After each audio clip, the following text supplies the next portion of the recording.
I cannot believe I am sat next to the icon himself, Brian Friedman. Thank you so much for joining me for a little interview. Thank you so much. I am going to get straight into these questions because we've got a lot to cover. You have worked all over the world, but today you're here at MoveIt. What's your favorite thing about being surrounded by thousands of dancers in one place?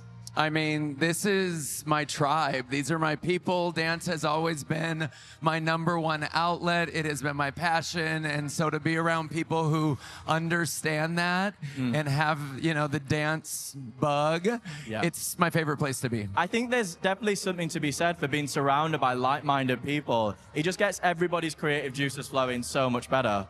Definitely. And speaking of, you have choreographed and danced for some of the biggest names in music, like Britney Spears, Beyonce, Justin Bieber.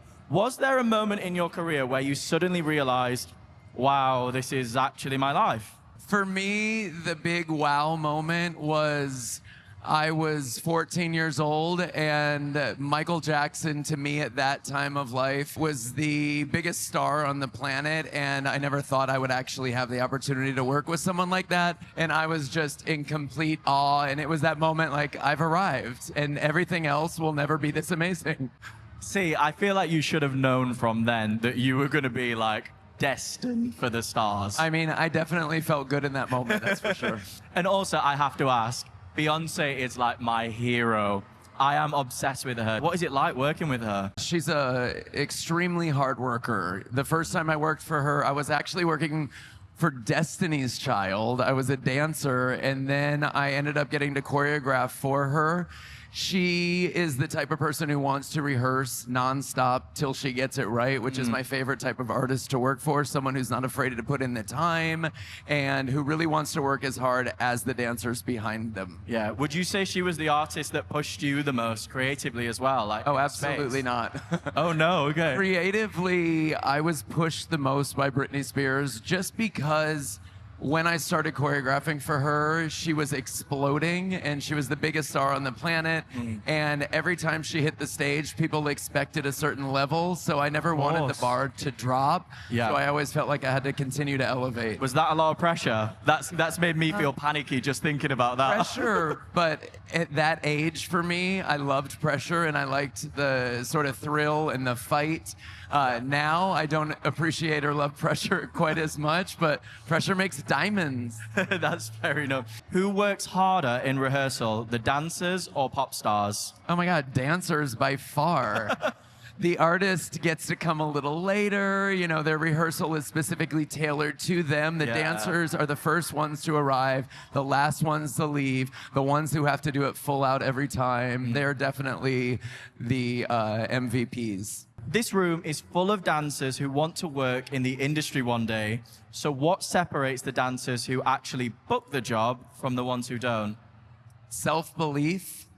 I truly believe that the more you champion yourself, the more that you actually believe that you are worthy of being in that room and booking the job or being on the job, that is what's going to make you continue to book and be rehired and succeed. It truly starts from within. You could be the best dancer in the world, but if you don't have that self-belief, you're not going to have the long career. Yeah, I completely agree. And you've been on both sides of that casting table. I imagine you've been in hundreds of auditions behind the table.